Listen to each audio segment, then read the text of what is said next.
The Dirt with me, Mike Howell, an economics podcast where I present the down and dirty agronomic science to help grow crops and bottom lines. Inspired by economics.com, farming's go-to informational resource, I'm here to break down the latest crop nutrition research, news, and issues, helping farmers make better business decisions through actionable insights. Let's dig in. Well, hello again, everyone. Welcome back to The Dirt. Glad you're tuning in again. We're end of August now, and it happens to be the Farm Progress Show going on this week, and I happen to be at the Farm Progress Show. There's a big crowd starting to gather here, but we have our guest that's joined us here in the booth today. We've got Daniel Sell with us today. Most people may not have heard of Daniel, but anybody in the farming industry may have heard of Farmer Dan. Daniel, if you will, tell us a little bit about yourself and where you're from. Hey, thanks for having me on, Mike. And man, it's fun at Farm Show. There's a lot of people. Nice to meet some people that follow me that I've never been able to meet before. Like you said, I'm Farmer Dan, so to speak. My name is Daniel Sell. I farm in the northeast panhandle of Texas. My dad and I farm hard red winter wheat and sorghum, or some might know it as Milo. We're strictly a dry land farm, so any moisture we get is from the good Lord above, and we just try to survive and be good stewards of the land. Okay, Dan. Well, we're pleased to have you in the booth with us today, and we want to find out a little bit more about your social media offerings. I understand that you have quite a following on social media. Tell me what that's all about. I'm kind of old school, and I really don't do a lot of social media, but tell me what's going on with the social media. So I am on probably 3 different platforms that I really try to work hard on. One is Instagram. That's where you're going to see it the most. And I go as Farmer Dan 97 on all platforms. I started an Instagram 7 or 8 years ago and thought it was a cool thing back when I was in school, and never really took off on it till I'd say probably 2018. I started realizing that, hey, I've got something here and I can make something work. And it also helped. I was good buddies, still am, with Chet Larson back in the day before he even had any followers, or Larson Farms as some people might know him as. And he and I had a good time trying to race each other to 10K. He beat me. And of course, now, man, he's probably hundreds of thousands of followers away from me. But I just like to share what it's like to farm in the panhandle of Texas. For the last 3 or 4 years, we've been in a pretty hard drought. We just started getting into some moisture here again, thank the Lord. And it's been nice to show people what we can grow versus what we have to grow, during a drought. That's what I like to do. I'm on TikTok as well. I don't have any filter on there. I just share what I think and just have a lot of fun on that. I got about 100,000 followers on there. And then Twitter, man, it's just a good place to learn things. That's where I learn most of my stuff, on ag Twitter, so to speak. And you just get a good vibe from those older folks on Twitter versus the young kids like me on Instagram and such. Dan, you mentioned the drought, and I sure feel your pain in that area. I'm down here in South Mississippi. We haven't had a rain in probably 45 days now, and we always talk about how hot it is, but, rarely the temperature gets over 100. We'll be mid-90s, but I haven't heard this officially, but I know we've had to set a record for the most consecutive days over 100 this year. The last I saw, we were at about 14 or 15 days over 100 degrees, and it's just unbearable. All the pastures are dried up and turned brown already. Nobody has a lot of hay, and what hay they do have, they're already having to start feeding. The ponds in the pastures are already dried up, and it's just bad in my part of the world. But I'm glad you're out of the drought and getting some rains. How are the crops looking in your area? Well, we had a pretty hard wheat harvest. It wasn't much to write home about. And honestly, we slapped a lot of Milo into the ground when it was wet, and it didn't root down. Now, when we're having these hot days and not a whole lot of moisture during the growing season, it's burnt up some, in fact. So it's not great, but I can complain, but it won't do any good. I think we'll have an average year if we can just catch a few rains between now and the end of fall and just hopefully push that crop to the finish line. Dan, you were talking about your social media and the things you do there. Tell us a little more about that. Why are you doing the social media? What's in the social media stuff for you, or what are you trying to get out of it? It's a great way to meet friends. I truly believe that. I've met a lot of guys that are farmers, non-farmers. I've talked with people from Australia all the way to Germany, and you just get a good sense of, hey, I'm not the only farmer in the world that does something different. It's fun. I truly don't really have an idea of what I'm doing on social media. I just show a day-to-day videos of what's going on, why we're doing this, why we use this type of equipment. And the goal was to just get followers, but I've now since turned into a way to actually make money off of it. And that's really pushed me forward, incentivized myself to work hard at it and have goals throughout the year just to reach a follower mark or make however much. It's a lot of fun. I enjoy it. I often think, what am I going to be doing in 10 years from now with Farmer Dan? And I have no clue, but you know, we'll just make it work, I guess. And that's kind of what I try to do. I try to just show videos of the tractors, combines, whatever else. And it's a lot of fun because a lot of people just know of the I-state farmers, so to speak. And those boys, they work hard. I know they do. I mean, they got to put gas in the boats and go to the lake house every now and then. I'm sure that's hard for them, but us guys down here in God's country in Texas, man, I mean, it's just nonstop work because we only grow one summer crop. The other crop is hard red winter wheat, which is planted from late fall, and we harvest it that next summer. So we're keeping care of ground 100% of the year. There's never really any stops unless we get rain or snow. It's a lot of work, and people don't realize it. We do a lot of tillage if you have that perspective of just what I show you. And I've been outspoken about that as well. And really, our operation, we're 1/3 no-till, 1/3 conventional till, and 1/3 is into in crops at all times. I just like showing that to social media people and just showing them that, hey, there's other things than corn and beans. I come off as I'm resentful to those guys. More, I'm just jealous because, and well, who wouldn't want to live where it rains all the time? But yeah, that's kind of the gist of it. I hope I've answered your question well enough. Yeah, it is kind of hard to think about being up in that part of the world. They don't have to worry about getting the hard pipe set out to run the irrigation. They have the organic matter that we don't have down here in the South. A lot of blessings they have, but it sure does get cold up there in the winter sometimes. Oh, man, I wouldn't stand for it. Dan, I understand that y'all have been on the farm there for quite a few years. Tell me a little bit about the history of the farm. Well, I'm the 5th generation here in the Texas Panhandle to farm. Hopefully my son will take on for me, but I'm not going to push him. We've been farming for 5 generations now. The home place is what my ancestors settled on years ago. And prior to that, I think they lived in Kansas. I bet we've been farmers since the dawn of time, really. I mean, every man has some of that in him. But yeah, we've been here for a long time, and I hope to continue this for a long time. It's getting tougher to grow crops, it feels like, but I'm sure guys felt the same way in the 70s and 80s too.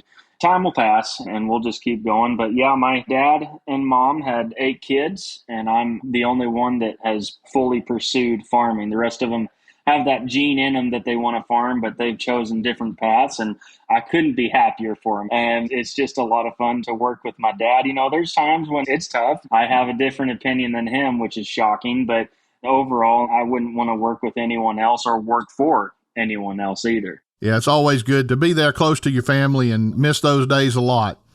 Dan, you mentioned Milo as one of your main crops there. Mm-hmm. Early on in the season, we started talking a lot about different crops, and we hit on corn and soybeans, potatoes, canola, cotton.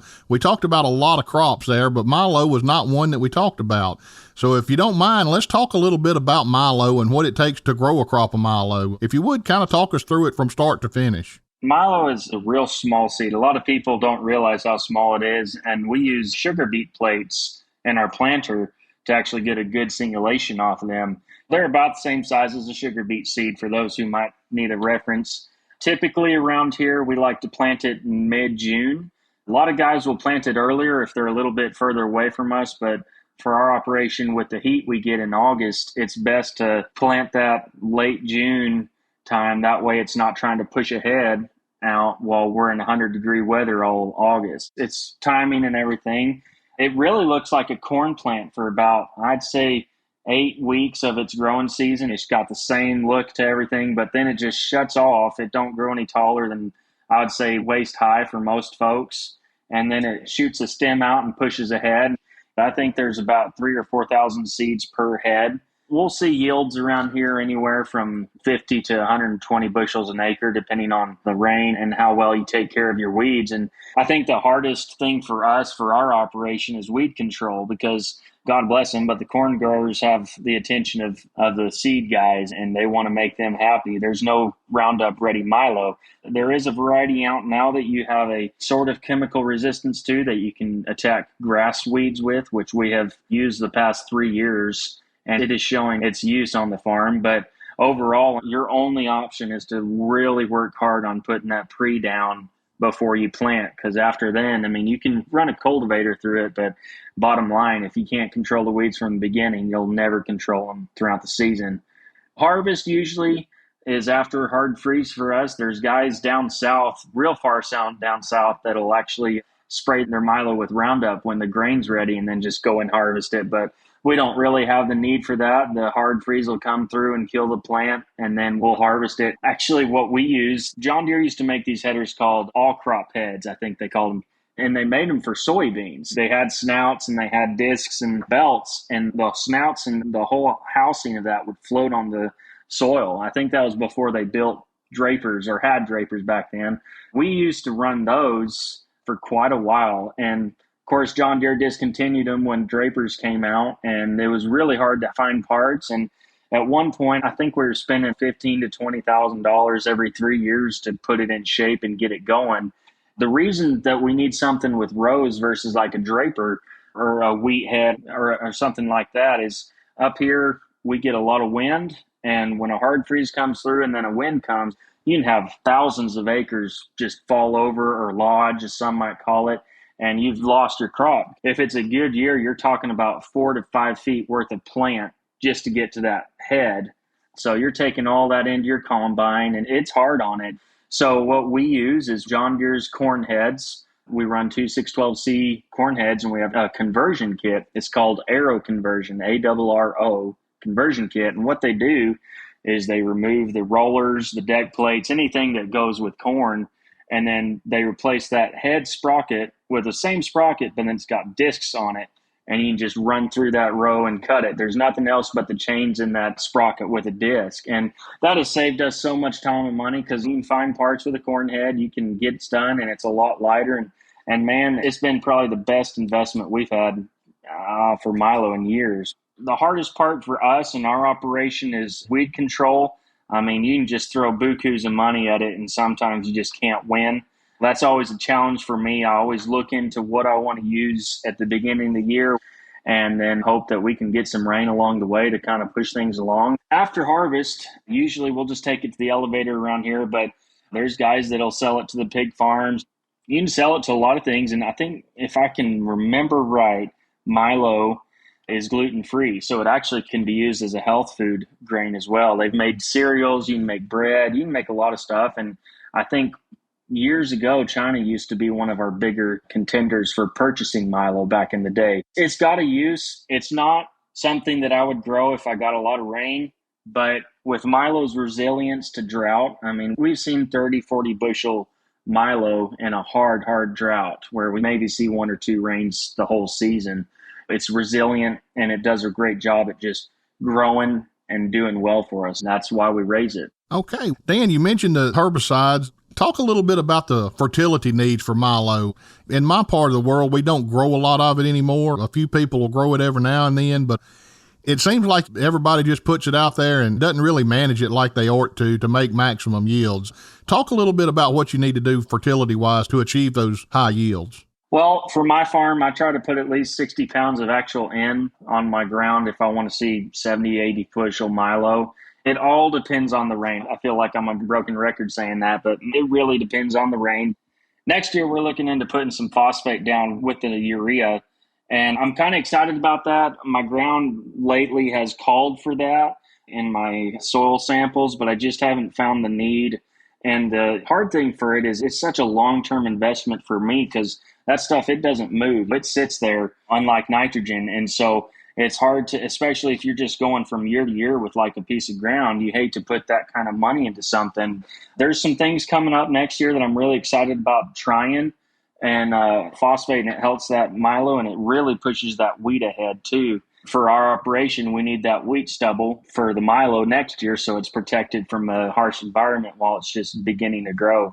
It's just a 3-year round deal where you just got to make a plan and hope for the best. Well, Dan, we appreciate you going through the Milo and what it takes to make a good crop of Milo. Before we wrap things up, we started the program off mentioning that we were here at the Farm Progress Show. I hope some people are actually listening to this on their way into the show. If you are tuning in and listening on your way to the show, travel safe. But we also want to remind everybody that you can come by our booth here. It's Nutrient Premium Fertilizers. I will be here today, Wednesday, and Thursday, and Dan is going to be here in the booth with us most of the day today. So come by and visit with us. Dan, if you would, tell our listeners again where they can find you on social media one more time. Yeah, just 3 platforms, Twitter, Instagram, and TikTok. Just look up Farmer Dan 97, man. You can find me, and you don't have to follow me if you don't like me, but hey, I like you, so let's make it work. There you go. Well, Dan, we sure appreciate you stopping by the booth today. I look forward to visiting with you a little more. Listeners, as you know, it's time now that we move into our next section where we talk about somebody famous in agriculture. Now, I was trying to figure out who we would talk about today. We've actually had our last 2 episodes from the Panhandle of Texas. And when I think about Texas, I think about cattle and all the Western movies and the cattle drives through Texas, and we just don't have that anymore. The main reason we don't have the cattle roaming around in the Panhandles anymore is because of barbed wire. And a man named Joseph Glidden, who was actually the man that invented the barbed wire. Back in 1873, he began to work on this invention and finally came up with what he called the Winner, which is the design that he finally started selling late in 1874. He placed the barbs along a thin wire and then used another wire to wrap around it and patented that invention. The patent was actually made November the 24th, 1874, when Glidden was 61 years old. He and a local hardware dealer, Isaac Elwood, began manufacturing and selling the barbed wire with this patent as the Barb Fence Company of DeKalb, Illinois. Now, Glidden got out of the manufacturing a few years later. Even though he had a lot of legal challenges about the barbed wire, he did still receive royalties on his invention. By the time of his death in 1906, he ended up being one of the richest men in America. And just a note of interest here, if anybody has ever seen the movie Back to the Future Part 3, the barbed wire salesman in there, a lot of people say that was actually based on Joseph Glidden. We want to thank Mr. Glidden for all of his contributions to barbed wire. I never realized that there were actually so many different types of barbed wire until I visited the Cowboy Hall of Fame in Oklahoma City. And they have an exhibit in there, and there's literally hundreds of different barbed wire samples in there. If you're ever in that area, I highly recommend you go by and take a look at that. Barbed wire has really changed the way we think about grazing cattle and cattle production here in the United States. So listeners, one last time, I want to invite you to come by our booth if you're in town today. Give us a visit. We'd love to hear from you. And until next time, this has been Mike Howell with The Dirt.